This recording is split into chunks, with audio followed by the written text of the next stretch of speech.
So it is an honor to have you here. For you guys who don't know, maybe you do know if you followed the trial with me, the Burgos-Aviles trial. This is District Attorney Isidro Alaniz here next to me.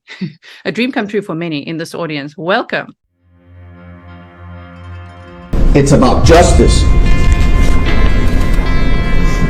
It's about doing the right thing.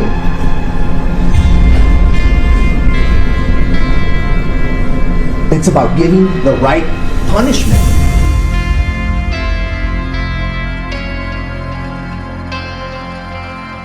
Selecting when, where, and how he was going to do it. Weigh it. Consider it. I'm not telling you not to. Analyze it. Analyze all the evidence.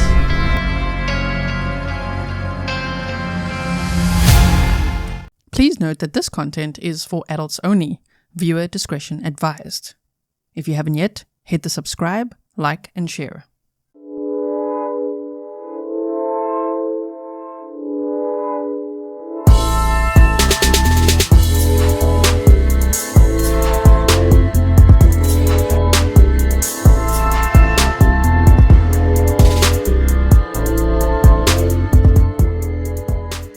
Thank you, Grizelda. It's an honor of mine to join you today. Please tell us a little bit about yourself, your background and career. I've had some pictures sent of you in like uniform and all kinds of awards. We see your certificates. So can you tell us a little bit about yourself and your career? Well, I'm currently the district attorney for Webb and Zapata counties. We're located at the tip of the southern part of Texas. We border with Mexico. I am Hispanic, Mexican-American descent. Grew up here in Laredo, Texas. This is a county that is close to 300,000. Grew up here in a bicultural community with Mexico, having relatives in Mexico and here in Texas. So a wonderful childhood. And going on to study criminal justice and political science, and then eventually going to law school and returning to Laredo in the mid-90s. And beginning my career, which is now over 28 years of being a attorney. I am a board certified criminal law specialist since 2001, when I achieved that honor of being specialized. My career has spanned over 28 years of public service, private practice as a defense attorney for 10 years. And most recently here, 15 years as the district attorney for Webb and Zapata counties. A dream of mine as a young attorney was to one day be the district attorney for my community. I really enjoy this job. I have a lot of passion for this job, and hopefully we'll continue to work in this field for more years.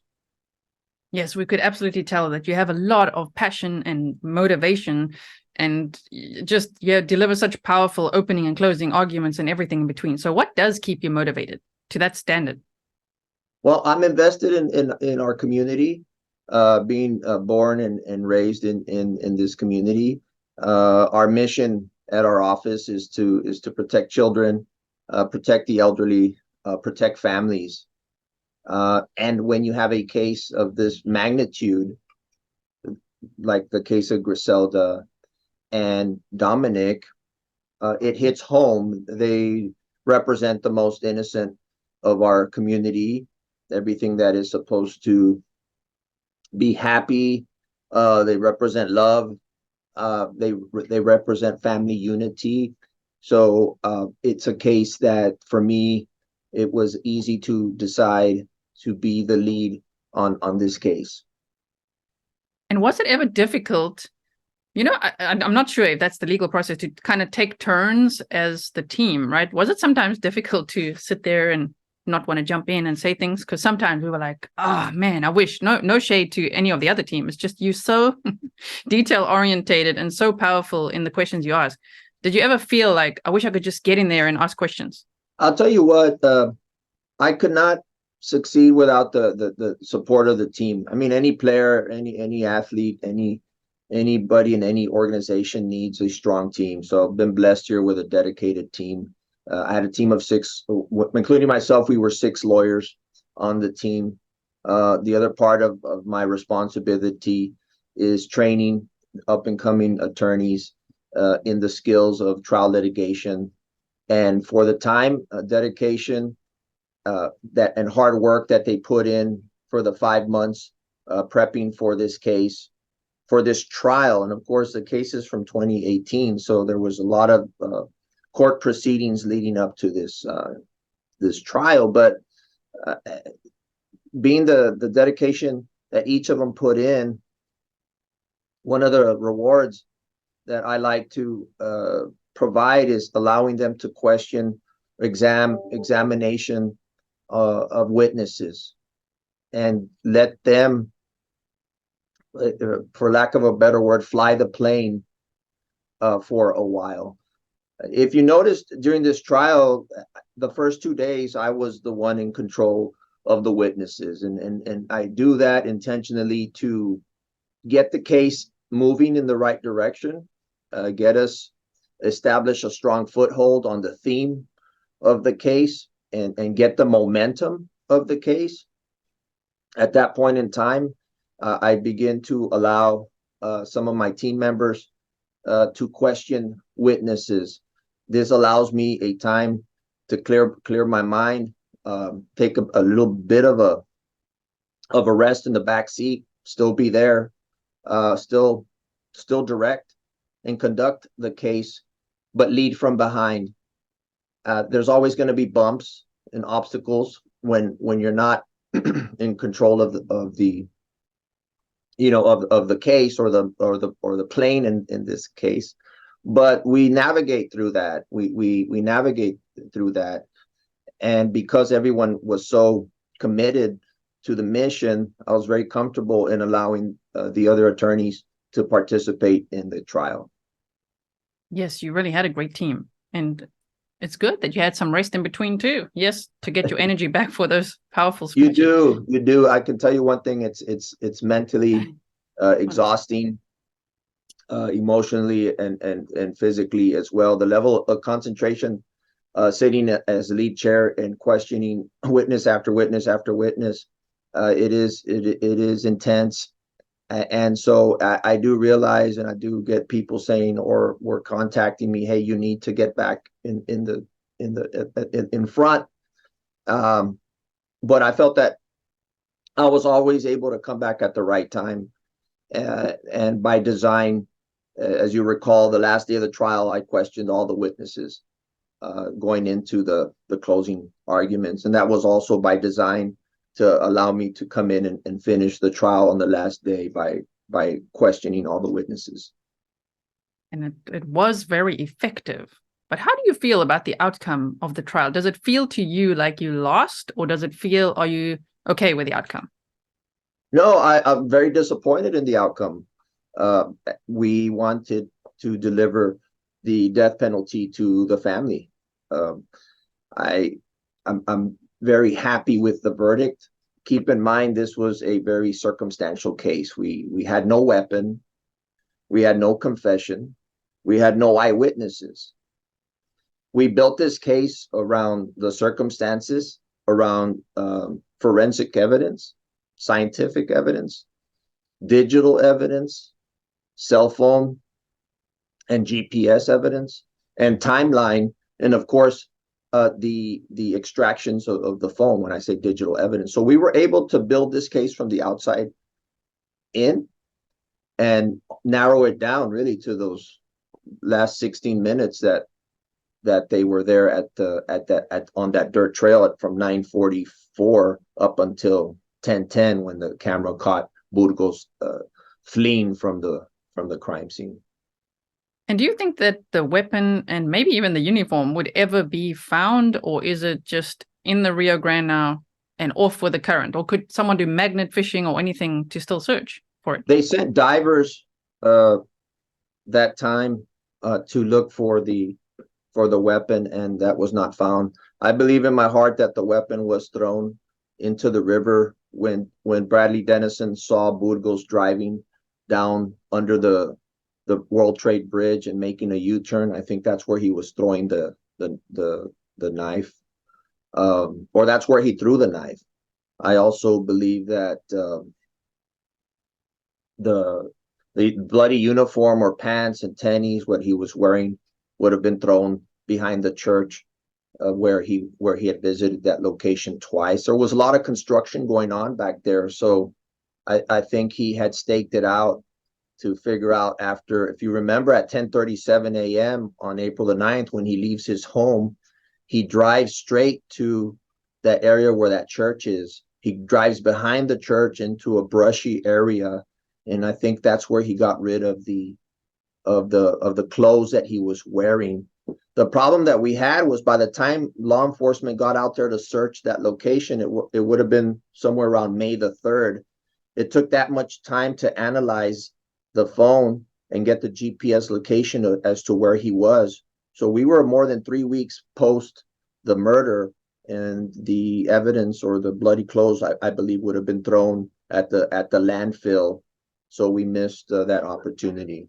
How does it feel to know that trials these days are covered from all over the world with thousands of people watching the proceedings? Does it add to stress or pressure? Yes and no. It does. I do feel the stress and pressure on my team. I do see that it can become overwhelming for different people when the lights go on and the curtain opens, and you have to train yourself to stay focused on your task.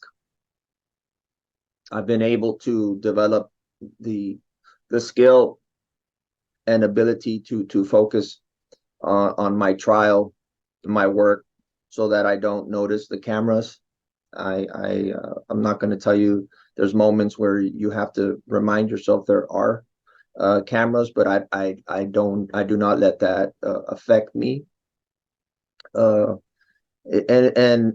I do see the effect it has on the people. You saw Theo Posel complaining about the cameras and how it was affecting their team. But that, like I told the court, that affects all of us. All of us are subject to the same scrutiny by the media and people viewing. But these are public trials. The press and the media represent the people. A very qualified team. I hats off to them. They took turns coming after us. We kept fighting strong against them. The intensity was high. 3 weeks in the same courtroom with these folks, I can tell you the tension was thick in the courtroom. That it was one of my questions. Is it perceived tension, or is there actually tension, like behind the scenes? When you guys are having a coffee break or lunch or something, is there tension between the prosecution team and the defense team or not?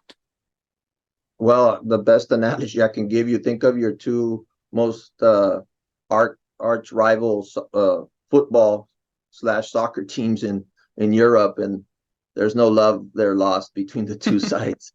It's real. They are not our friends. The judges like the referee, and there's no mistake. I'm going after them. And you sure did. And I like the way you can focus like that. I mean, do you have like a sport background or a flying background or anything with how you focus? Well, my background as a kid is in team sports, which was basketball and track.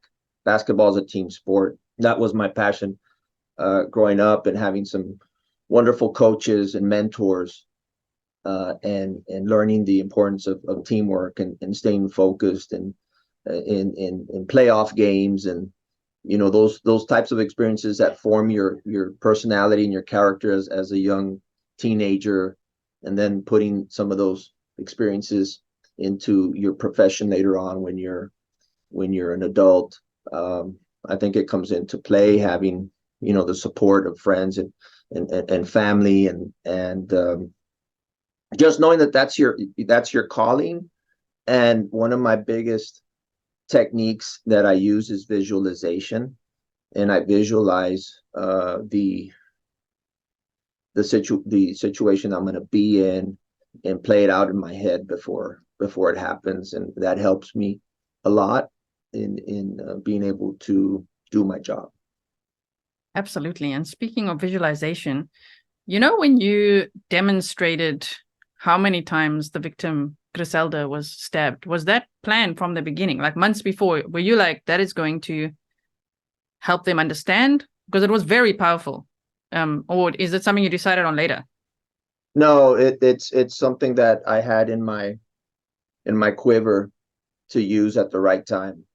As a trial attorney, there's 90% of what I do in my arguments is by design, and it's already been planned out. I've written the script. I've gone over it in my head. I've practiced it, and then once I have that, then I'm able to, in the moment, make the modifications. The 27 stab wounds, I had it planned for a little bit later in my argument. During my closing, I calculated I may have been 20 minutes in at the time that I did the 27 stab wounds, 15 to 20 minutes in. And I thought at that moment the timing was right to unleash it, unbox it. And I was able to do it. I hadn't practiced how I was going to do it, or if I was going to stand straight in front of them and pound directly. But I used that ledge in front of the jury to walk in front of them and do the 27 stabs, and the last two with Dominic. We're very powerful, and I really believe in show and tell. We're 86% of the population in the world are visual learners, and in order to bring it home, I thought that it was going to be very powerful. And it really was. Even for everyone that was watching with me, it was very, very powerful. And we are generally the community also visual learners. So we really appreciated your approach to the whole trial. Thank You you. were said, I don't know, I know you said you didn't see much of the footage, but people the whole time were saying you're the best they've ever seen. Like, it's so powerful. They never forget it. So I really love your viewers and the public. Thank you so much for the support, because I'll tell you what, it means a lot when you're in this type of battle, and the stakes are so high, and so is the pressure, not to let your people down. You know, in this case, Dominic was my driving force, and and to be engaged in this trial for 3 weeks, it's difficult. I'm not going to tell you that it's easy. You lose sleep. You become obsessed with the case, with the mission. When you're tired, when you're emotionally drained, you need to keep going, and you need to also set the pace for your team. The team is only going to perform as their leader performs. So just being courageous, confronting our fears, not panicking. It's very important, and I would hope that you would see that we never panicked in any situation that we were in, even in cases where they came at us strong with, like Dr. Cunningham, or some of the motions that the judge would rule in their favor. It's important not to panic and to keep moving forward. yeah, I think your visual learning preparation is far more effective than overwhelming people with 108-page presentations. It just got too much for us. We were all getting so tired, and we're thinking, imagine what the jury's feeling. Because normally what we're feeling as the public, they would also, yeah. Well, I'll tell you what, I never did good in statistics in college, and I was hoping that the jury hadn't either. It's a tough subject when you're crunching numbers like that. And I thought their statistics were skewed. You get enough states, prisoners from around the country, and into your formula, you could make it look anyway. So I did have issue with their presentation. What would you say is the silver lining in the outcome of this case? Well, the silver lining is the justice at the end that was handed over to the family. It's different for everyone, and I think that at the end of the day, the victim's family, knowing how much their loved ones were revered, and seeing how hard we fought for them, it helps. It helps them in the healing process. And the family thanked us. They thanked me for everything we did for them. They wanted the jury to decide. And we gave a 150% effort. And, the silver lining, living through capital murder cases, and I've done, this would be my fourth capital murder case, my second death penalty case. It is life changing. It is something that when you finally get to the top of the mountain, it's very few people have been there as criminal lawyers. So it's very rewarding professionally. It certainly helps you test your limits, your human limits. And when it's finally all said and done, there's peace. There's peace internally, and you're able to use that, I think, in the future. And what do you think, like, what more did the jury need? What do you think happened? I mean, it was just... Okay, so you got the demographics in my community are one of primarily Catholic and religious community. Are the moral thread is the sanctity of life. My job was to select those people who, like I reminded them, and they all took the oath that they would be able to consider the death penalty if the evidence and the facts were presented. I believe that and I still believe that we presented a very strong case that supported the death penalty. I'm biased, but looking at it as objectively as I could, I did not see the mitigation in this case.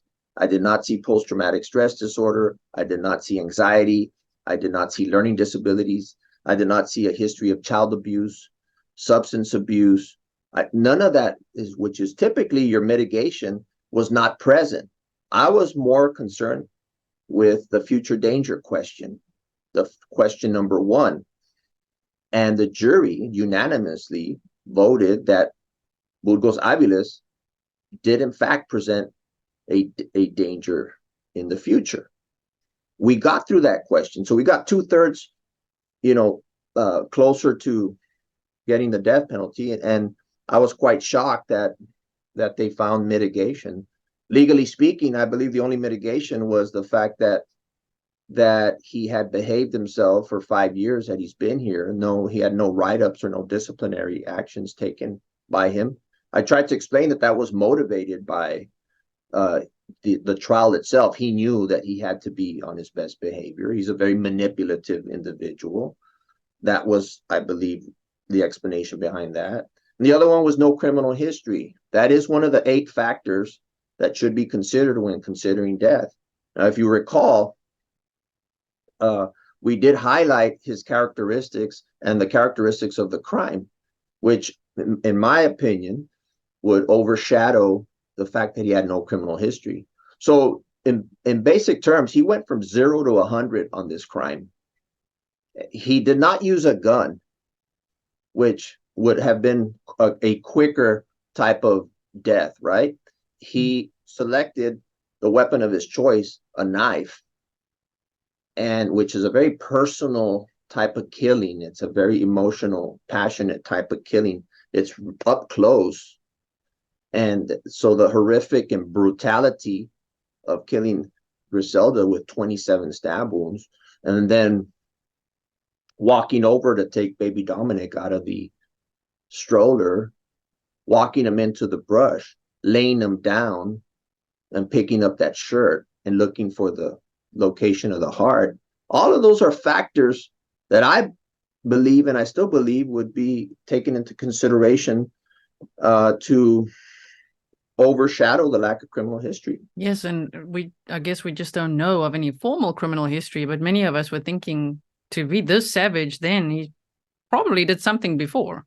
Maybe not to people, maybe it would be to animals or something else, but he's very dangerous. It's hard to tell. Of course, there's a lot of rumors out there floating around with his lifestyle and things. Obviously, I can't speak to that. I was dealing with what we had in front of us, the evidence that what we had, his character. I thought we were able to expose, and that he had a depraved heart, that he did not give any value to the life of this innocent child, and no value for the mother of the child. Exactly. And the question that everybody had was, do you think he'll cope well in prison now where he's going? Do you think he'll cope well because he's so manipulative, or not? Is it scary for him? I think it's ironic that we found out and educated the entire world of all the accommodations you have in prison. I visualize 95% of the prison population watching this trial on their pads during the trial. It captured the attention of everyone. Well, I was receiving information that inmates from around the state were locked in watching the trial. So those very same privileges, I think, are going to come into play when Burgos, and I think by tomorrow we're preparing his penitentiary packet as we speak. So we're in contact with Texas Department of Corrections to come and pick him up as soon as possible. My goal right now is to get him out of Webb County and get him into the hands of the prison system so they can assign him his location. But I think when he does arrive at his prison, he's known as a baby killer. I think he'll have a situation where he'll be looking over his shoulders. I think being a law enforcement officer on top of that is also going to bring attention to prison gangs. And let me tell you what, people in prison have nephews, they have nieces, they have children, they have grandchildren, and they have their code. I think I would say be careful what you wish for in this particular situation for Mr. Burgos-Aviles. I have to agree with you. That was my silver lining when I was like, okay, life without parole. But don't worry, everyone. Very excited for him to arrive. So let me see what question I have here. Oh, do you expect appeals, motions for a mistrial, or any other legal processes to take place for Mr. Burgos-Aviles? I was interviewed after the trial about that question. I personally don't believe so. I believe their goal was to spare his life, and I do believe that they were fortunate that it went that way. He does have the right to appeal the conviction. Keep in mind that there was a trial on guilt innocence, so he could still try to appeal that because it is still life without parole. I do believe the case was kept very clean. I think the integrity of the case was well maintained. I do not see any appealable issues. We never commented on his right to testify or not to testify. We never struck at him for maintaining his silence. And the people will tell me, well, Mr. Alaniz, why don't you tell the jury that he never showed remorse? And that indirectly goes to putting the burden of testimony on a defendant. You cannot argue to the jury that we never heard from Burgos. Burgos never apologized. When have you heard him sorry for his actions? I argue and try to set up my argument so that the jury can reach that conclusion on their own, that they can get together in the room afterwards and say, this guy never apologized. He never showed remorse. And I highlighted the point when I told the jury he was demanding an apology from the officers. Think about how ironic that is. He was asking and demanding an apology from the officers. So the next logical step for the jury is to sit back and say, that's the audacity of that, right? It's so ironic that he's asking for an apology when he's the murderer. Right, and to his wife. He likes to flip the script, make people apologize to him. Yes, yeah. And the blame game. I talked about that too. There's many themes in this case, and my job is to highlight the many themes and the way they were trying to manipulate the jury. There were many long waiting periods in this trial. So what is happening behind the scenes while we, the public, are staring at the ceiling or the seal? Okay, so there's a lot there's a lot of issues that come up with evidence that we want to publish in front of the jury. Every day when the defense comes to court, they have new ideas on how to try to derail us, try to put obstacles in front of us in anticipation of evidence that we want to publish or bring. The judge has to decide on those questions or those motions. That takes time. There's discussions on whether certain translations had to be in Spanish or that we could use the court interpreter. There's objections to certain images that they felt were very prejudicial. So we go back and forth on questions of law. Sometimes the jurors would signal that they needed a break because one person needs to go to the restroom, so he has to shut it down and give them the break. So you can't see the jury, right? But there's 16 people on there, right? Imagine putting 16 people on a van and you're traveling, for 3 hours, and somebody's raising their hand. Hey, can we stop? I need to go to the restroom. It's kind of like that, trying to get everybody in line and keep moving the trial smoothly without interruptions. But it happens. It's a bit frustrating. You take great pride in your appearance and delivery of detailed information. Do you wish that other attorneys took the same pride in their work? Well, I think that the appearance and the presentation of being organized is important. Obviously, you get one opportunity to form an impression, and that's the first impression. So you're going to either come across as organized or disorganized, or you're going to be professional or unprofessional. People make, studies show that people make judgments in milliseconds on, is this person credible? Should I trust this person on what they're saying, or should I trust this other person? It's a competition. Our job is to persuade people to adopt our position and use the rest of the trial to reinforce that opinion. Okay, and that is it's a layering system of reinforcement of facts, values, core values, opinions that they may have, and that I've identified them as having as jurors based on the questionnaires, and individually trying to tailor my questioning so that every member of the jury can hear some of the important factors that they had written down in their own questionnaires.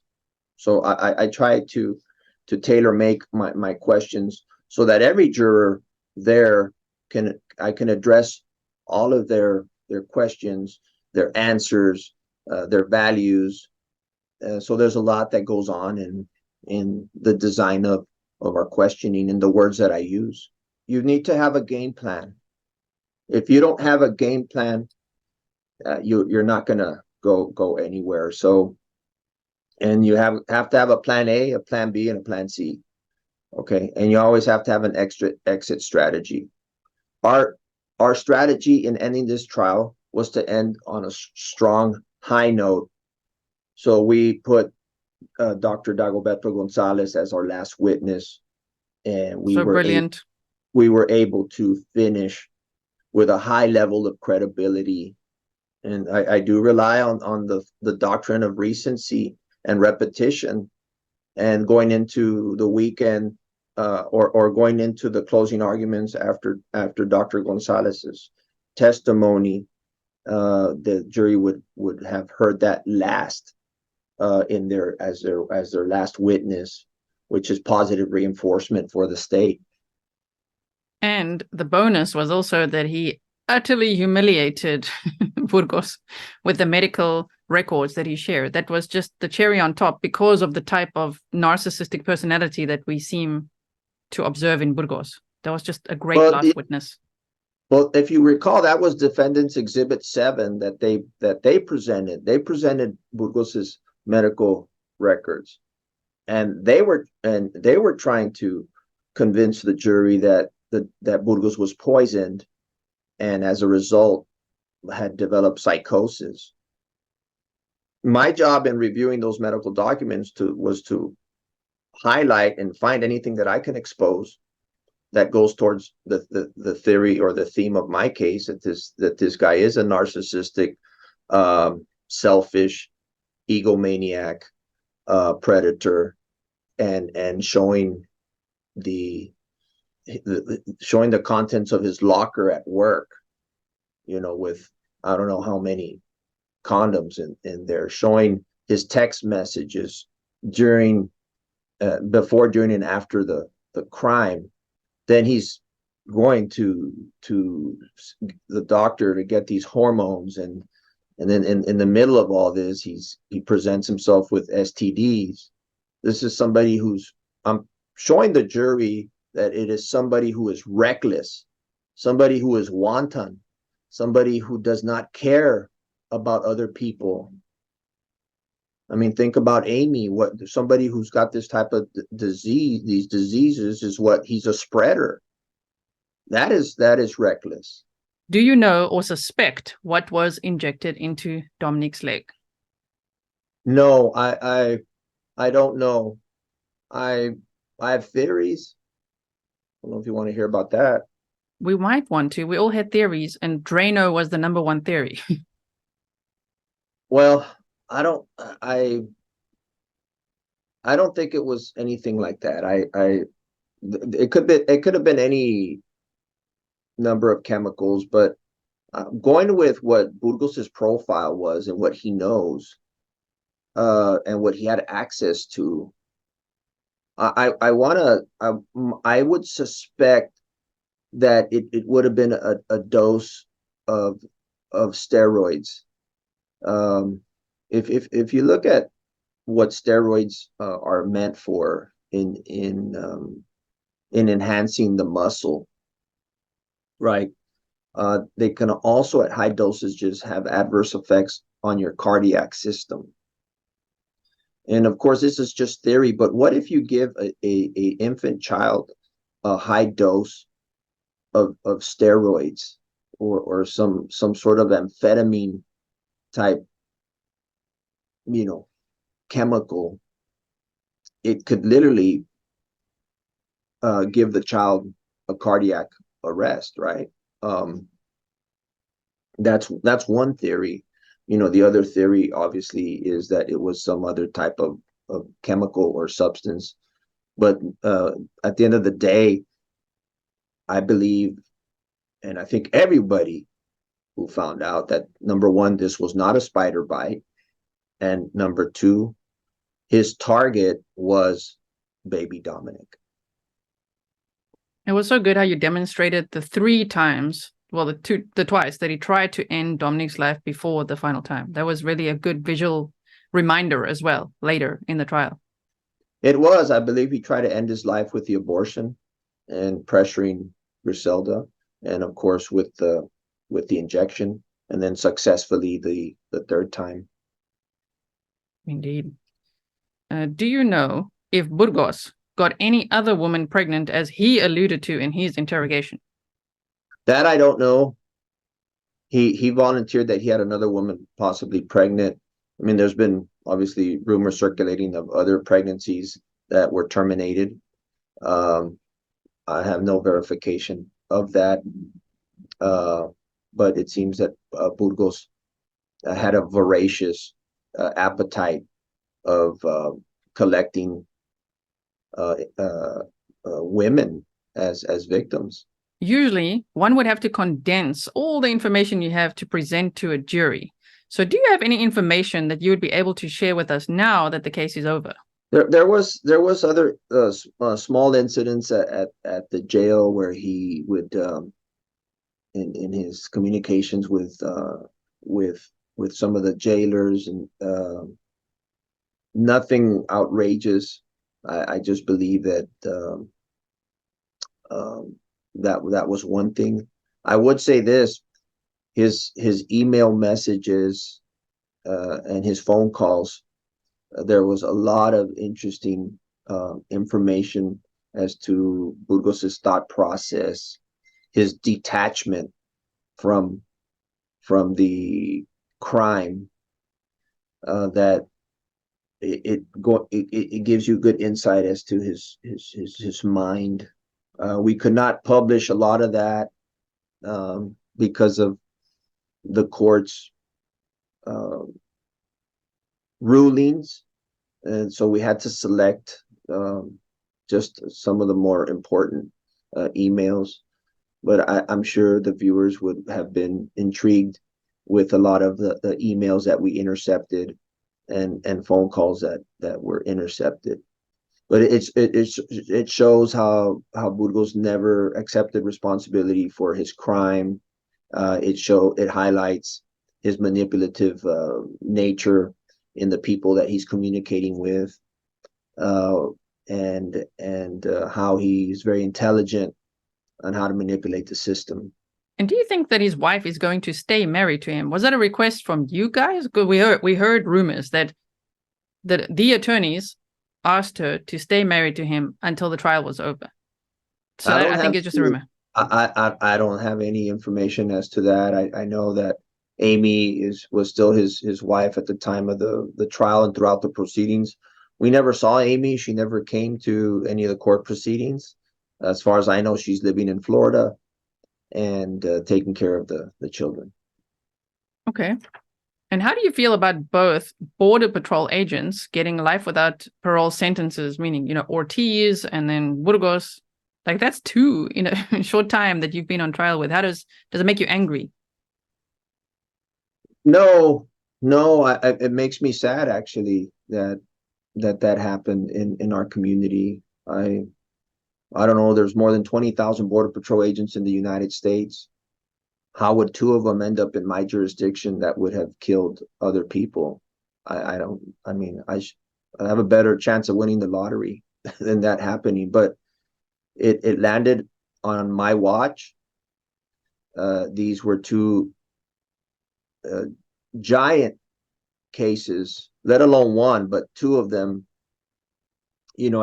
on my doorstep, that I am now very relieved and very satisfied with the successful outcome in both cases, and that they both will be serving their prison sentences for the rest of their lives in Texas prisons, that they will die in a Texas prison, and that Texans are safe from their dangerous propensities, from their dangerous characters, the characteristics that they have. So I'm very satisfied. Which trial was more grueling for you, or were they equally grueling? They were both very grueling. The other one was very different from the standpoint that I had to take my show on the road, literally take on all my personnel and all our equipment, our resources, and working out of a hotel there in the San Antonio River Walk, setting up a war room and going into a battlefield over there unfamiliar to us. And so we were not the home team per se on that trial, but still relying on the evidence and the facts and our abilities. People are people. I felt I can try this case in the UK. I can try it in Colorado or in Dallas, Texas. I felt that, and I do believe today that the evidence is the evidence, the facts are the facts, and the law is the law. And wherever I play this game, we're going to win. And then make no mistake, when we enter these cases, victory is the verdict of guilty, and I'm very cognizant of that, and that is our goal from day one, finding the person guilty. So they won't be in the same prisons, right? Ortiz and Burgos, or will they? So I'll tell you what, they received similar sentences. That would be ironic or maybe poetic if they end up in the same prison system. I know there was a lot of comparisons made by Boggs to the Ortiz trial, but ultimately the district attorney in the state of Texas decides which cases to pursue death on. I will say that both of these cases began as death penalty cases. Now, recall that it was Burgos's case that happened first in April of 2018. Then it was until September that Ortiz committed his murders. Ortiz's case went first in time only because it was in a different court, and that calendar docket was moving a little faster than the Burgos docket. Burgos's case also presented challenges for the defense, being that he was from Puerto Rico, and his mitigation team would have to conduct some research on his childhood, his schooling, when in Puerto Rico. So that would have taken a little more work, having to compile his life history, and where Ortiz's life was here in Texas. So I think that also played a big part.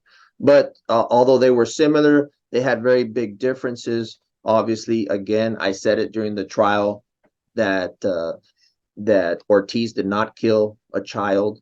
Ortiz did not commit his crimes under the color of law. He was not in his uniform. Ortiz confessed to the murders. And as a prosecutor, you have to weigh those considerations when determining a sentence. And at the end, also, the families in the Ortiz case requested me to remove the death penalty because they felt life in prison was going to be a better punishment. So all of those factors combined, I decided to take the death off of Ortiz and pursue life without parole.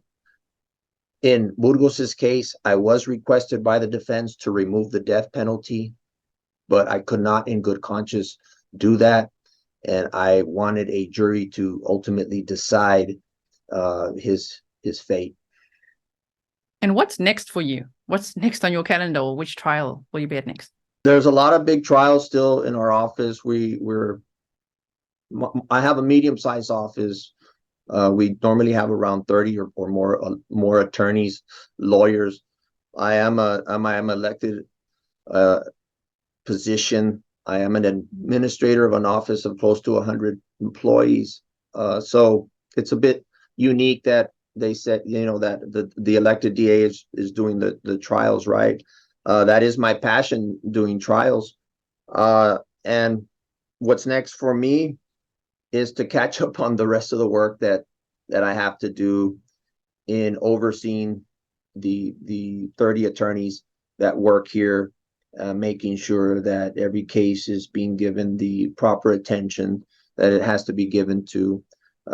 I try to conduct 2 to 3 trials per year in order to maintain my skills and also still fulfill my promise to the community that they will see me in the courtroom and not only behind a desk as an administrator. And one question that keeps coming up, we're almost there, is how can we help the family? Is there any way that you could ask them if they're going to set up a foundation or a GoFundMe or anything? Because my whole community they want to donate to the family financially, yes, also for Jayden. Well, my biggest concern is for Jayden. Yes. And watching the history of videos of Jayden when he was 6 years old, and his personality then and his personality now is night and day. He has suffered a tremendous amount of trauma. I could not put him on the stand for this trial, even though I prepped him to testify. During the punishment phase, I made an audible decision. It's one of those, what they call in football. I made a call during the game, during the trial, of not putting Jayden on. I felt that his memory recall and his coping mechanisms with the trauma was to block or forget some of the most simple memories with his mother. So I felt that he wasn't in a place mentally and emotionally to start talking about his relationship with his mother and his brother in front of the world or in front of the jury. His grandma was able to bring out some very good facts about him. I will reach out to the family to see if there's anything set up, perhaps for him. Yes. He wants to, I'm so proud of him because he wants to study a career in law because of this. But of course, his only support right now is his grandmother. And Yeah. definitely he's a super intelligent young boy. And he gave me a hug after the trial that I could never have expected a hug that tight.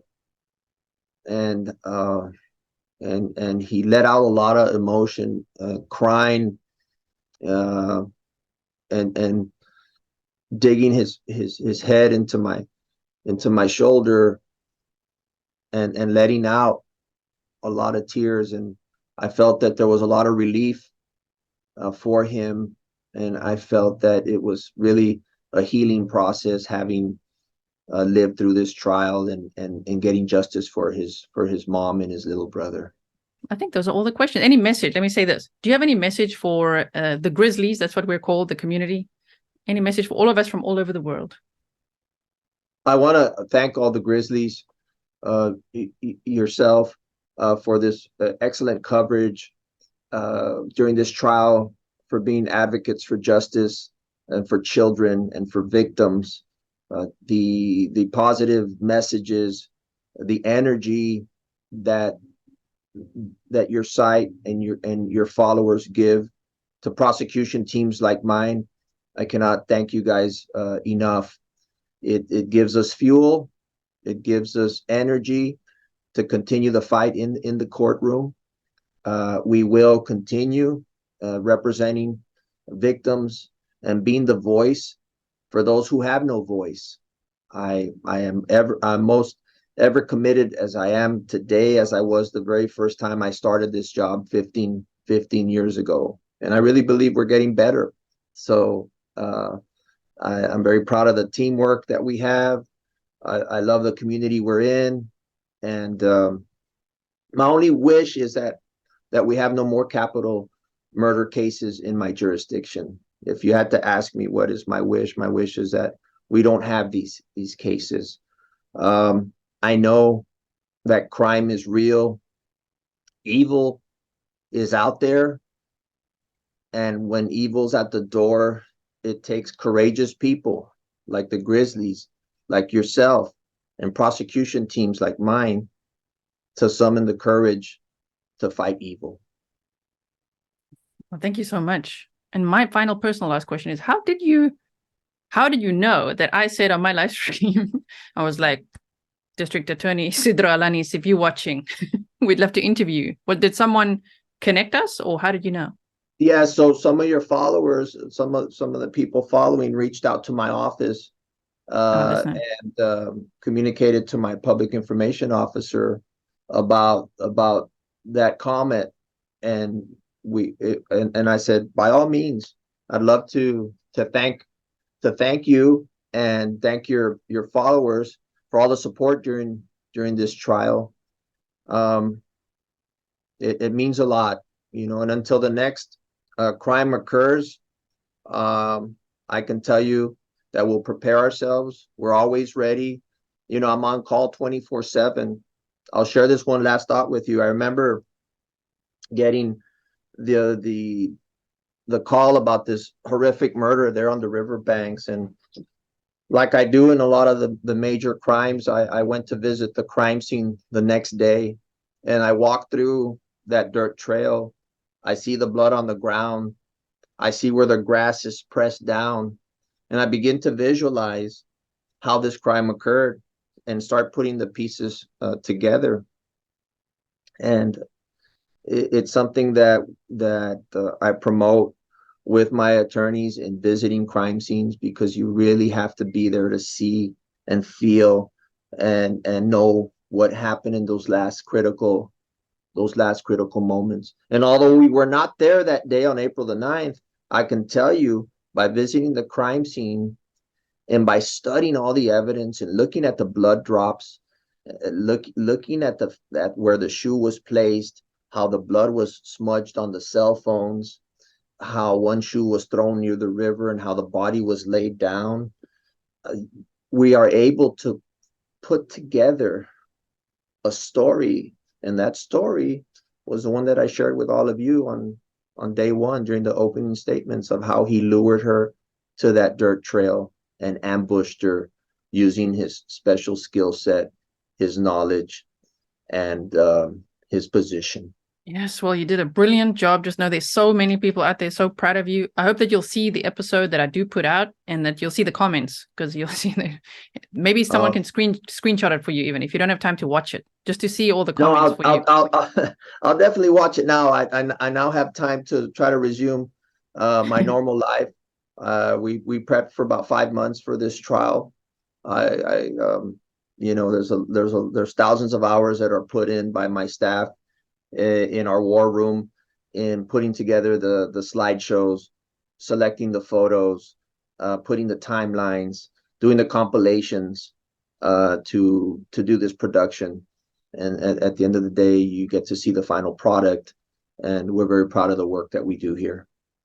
Yes, and we're all very proud of you.